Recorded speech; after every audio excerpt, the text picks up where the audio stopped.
আজকের রেসিপি এই দুর্দান্ত স্বাদের পায়েসটি শেষ পর্যন্ত দেখার অনুরোধ রইল। প্রথমে দুটো তেজপাতা, তারপর কিছুটা কিশমিশ, দুটো এলাচ আর কিছুটা কাজু বাদাম আমরা নিয়ে নেব। তারপর পায়েসের জন্য গোবিন্দভোগ চালটা তাতে ভালো করে ঘি মাখিয়ে নিব। আর হ্যাঁ, এই চালটা অবশ্যই তার আগে একবার ধুয়ে নেবেন, কারণ গোবিন্দভোগ চালের নির্দিষ্ট একটা সুগন্ধ থাকে, সেটা কিন্তু বারবার ধুলে আর থাকবে না।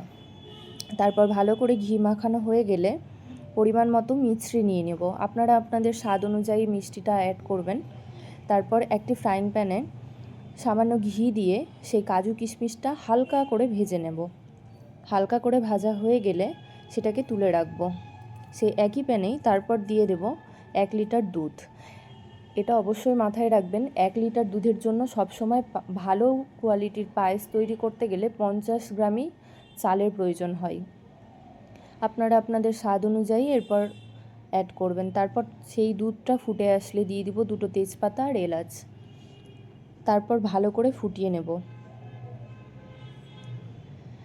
দুধটা ভালো করে ফুটে গেলে অবশ্যই খেয়াল রাখতে হবে প্যানের তলায় যেন না লেগে যায়, তাই মাঝে মধ্যে বারবার করে নেড়ে দিতে হবে।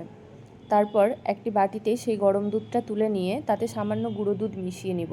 এতে টেস্টটা আরও বেড়ে যাবে।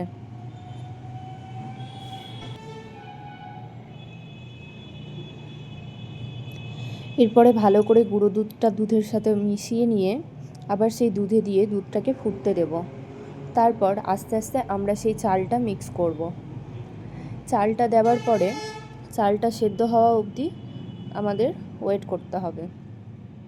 চালটা ভালো করে সেদ্ধ হয়েছে কি না এইভাবেই বুঝতে পারবেন। চাল উঠিয়ে নিয়ে দেখতে হবে চালটা যেন গোটায় থাকে, তবে সামান্য চাপ দিলে যেন চালটা ভেঙে যায়।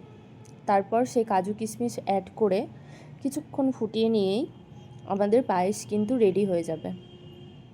তারপর নিজেরা নিজেদের মতো সার্ভ করতে পারেন। আমি সামান্য উপরে কেশর দিয়ে সার্ভ করেছি। অবশ্যই জানাবেন পায়েসটি কেমন হয়েছে।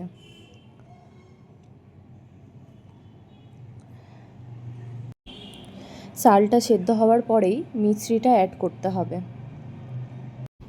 পরবর্তী ভিডিও দেখতে অবশ্যই চ্যানেলটি সাবস্ক্রাইব করে রাখুন। ধন্যবাদ।